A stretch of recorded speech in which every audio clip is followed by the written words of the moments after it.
we were talking in the interim. So Yes, we did. I completely forgot. it's okay. This is the post show of the post show. Yeah, this is the post show of the show that we just did. Thank you for sticking with us, and if you're clicking through to this, then I really appreciate that because That's you've two. now clicked a couple times, depending on what platform you're on. I was going to mention to you, Barry, that like yes, so we were talking before the post pre-post show, pre-post show. Yeah. Just then. It was just before we had started recording Yes. here, but after the show, we were talking about how like people are referring to our podcast in real life, and it's sometimes confusing because something will come up where they'll mention something that you said ages ago, and for me, a lot of times when like we'll have somebody return to the show, like Brian, who was on a couple weeks ago. Yeah. I'll mention.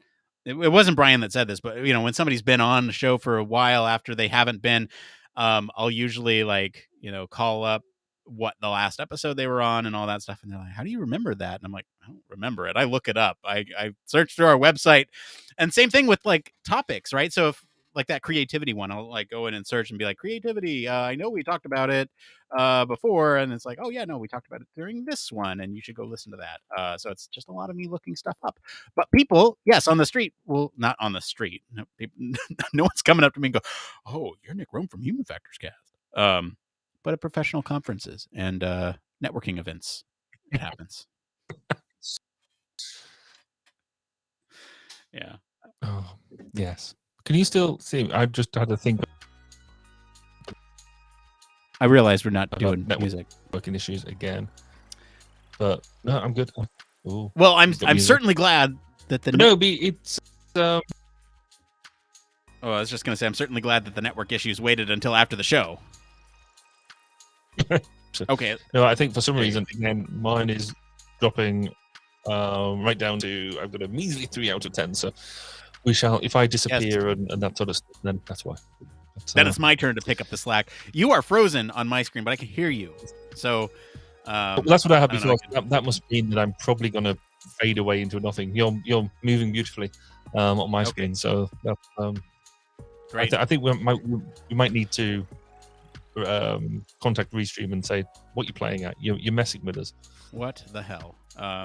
Yeah. So anyway, this is going to be a little bit of a shorter post show, I think. Oh, you're back. Okay.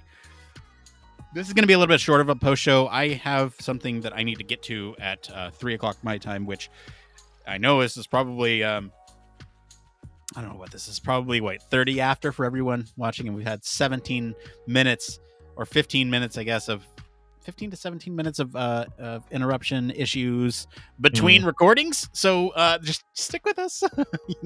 It's weird that the issues happen on the recording one. When we go live, it's mostly just issues like selecting a mic or.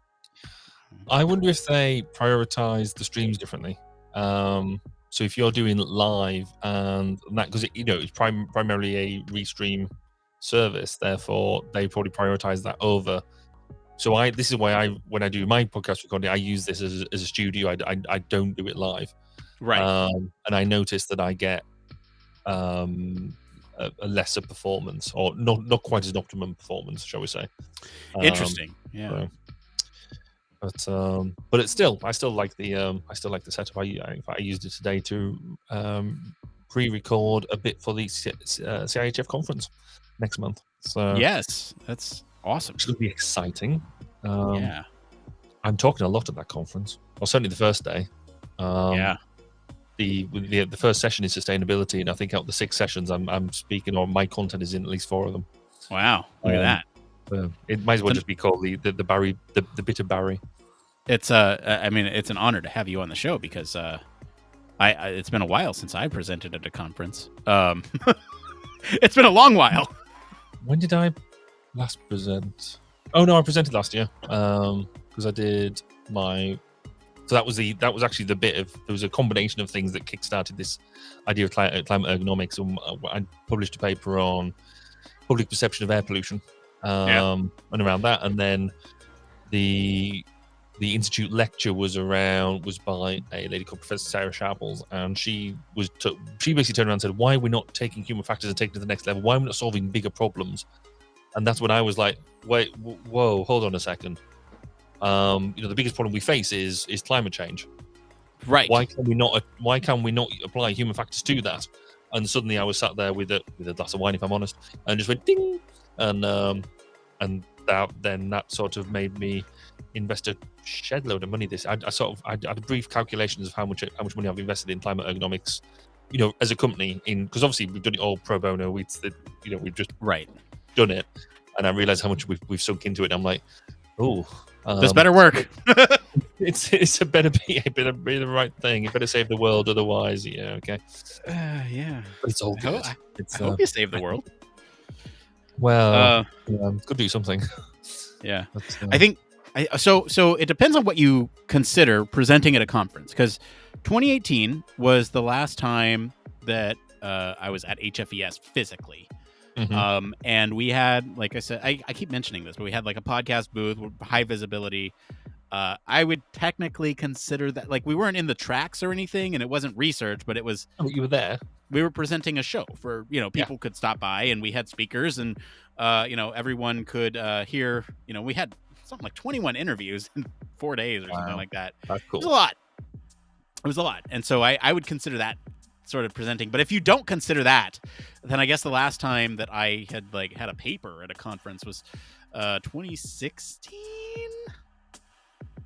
Yeah. And then I started the podcast, and then it all kind of just didn't matter. Then technically what you're doing on almost a weekly basis is, if you consider a paper is just publishing what you're doing. You're doing it on a weekly basis. So yeah, I can pump out papers weekly. Just set up some AI to capture what we say and turn it into a methods section and make the methods roughly the same each time. We Googled our research beforehand, and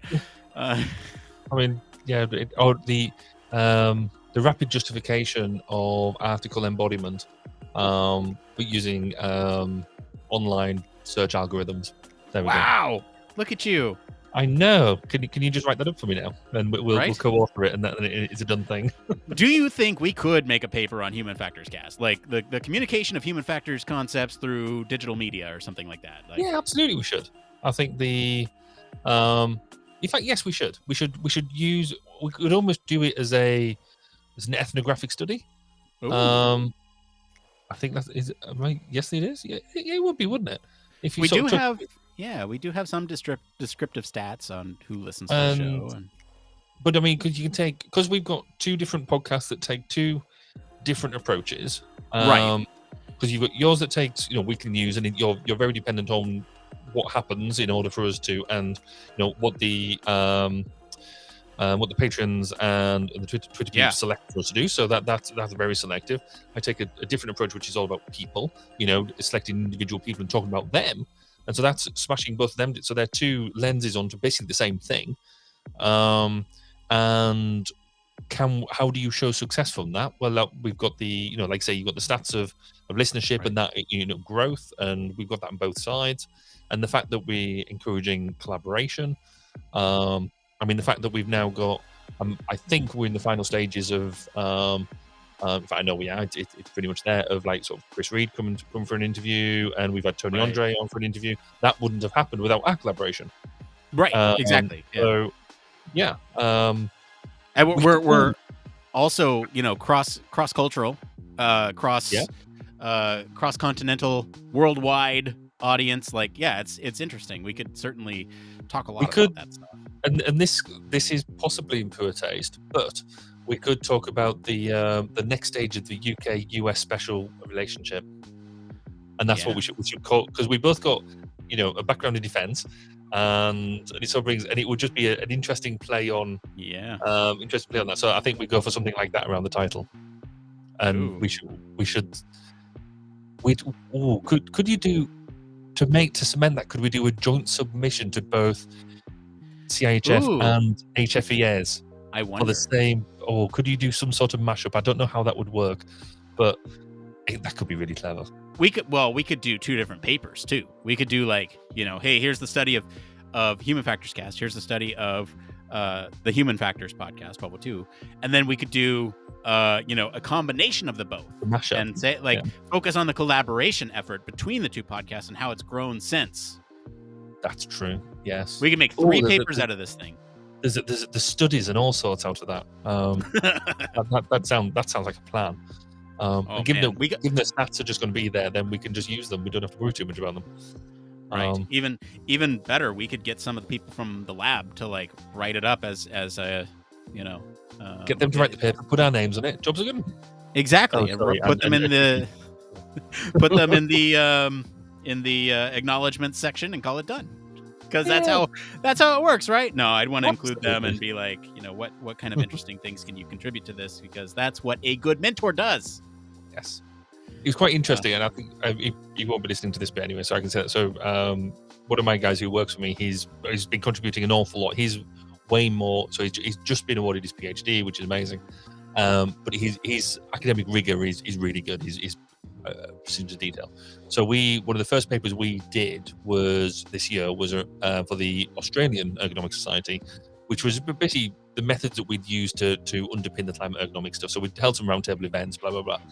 And he was like, okay, so I'm assuming that we put your name on this as the primary author. Clearly I'm writing it, but your name goes onto it. And I'm like, why? You're presenting. It's your work. Right. Obviously it's R&D, and yes, my name.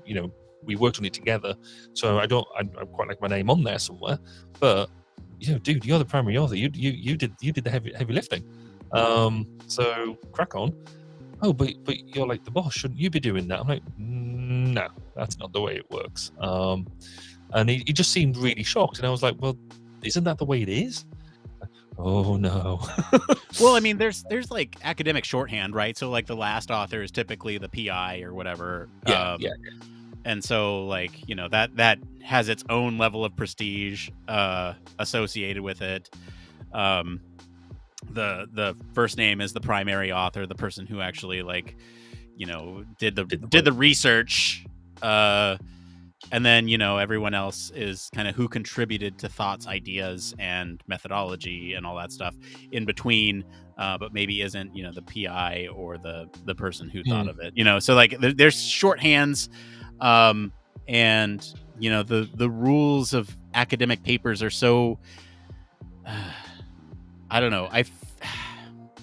I struggle with academia sometimes because of this. Like, the ideas that people come up with in like let's say we had a lab meeting, right? You, me, and the rest of the digital media lab. And, we're talking, we're brainstorming. I would consider anyone who is a part of that discussion an author if something that ended up from that discussion on the final paper, right? Yeah, because we came up with it together. Like, who knows what that conversation held in order to get to that final conclusion of brainstorming, right? Somebody could have, suggested something, but maybe that wouldn't have come about unless somebody else suggested something first. And so anyone who is part of that conversation is an author in my book. And it's like, as a leader, you must include those people throughout the process to make sure that, their voices are heard and that they, contribute. But like, unless somebody just, threw out an idea in a meeting and didn't really do much else, like outside of that, I think, you're pretty much just give everybody credit who worked on it that may have contributed to it. Because I don't think that it doesn't diminish from your own input to say that other people had input, and I don't see why people think it does. Still, I'm the sole author on this paper, but I got all my ideas from my students. Like, it seems so gatekeepy to me, and I don't know if I made it clear. I hate gatekeepiness in the human factors field. I think traditionally there's been a lot of old crusty white dudes who'd made the rules, and who have kind of, academia in general is just kind of like that. And so like, now let's democratize this stuff. Like, anyone can do it. And the fact that, I don't know, there's traditionally been a prejudice against UX or people in the UX field. Like, they don't do what we do because human factors is much different than UX. And really, they didn't go through the academic rigor to discover the things that we've discovered. And they're like, shut up. They're doing the same thing. They're trying to make things better for people. Like, Exactly. they might be going about it differently, but they're doing Yes, I've been doing my my whole vase model theory, which I'll bore you with at some point. But it works. But about the differences between HF and UX. But yeah. But you need to go. You've got things to do. I do. Yes, I do. So if you've been clicking through and have watched the post show, thank you so much. We appreciate you sticking around with us. And we are done for the week. If you are a patron, you've heard all this in one go. So well done. Well done. Well done, Anya. We'll be back next week, next Thursday, to talk about something or other. And you all have a wonderful night. And Barry, I'll see you next time. Indeed. See you later, everyone. Bye. Bye-bye.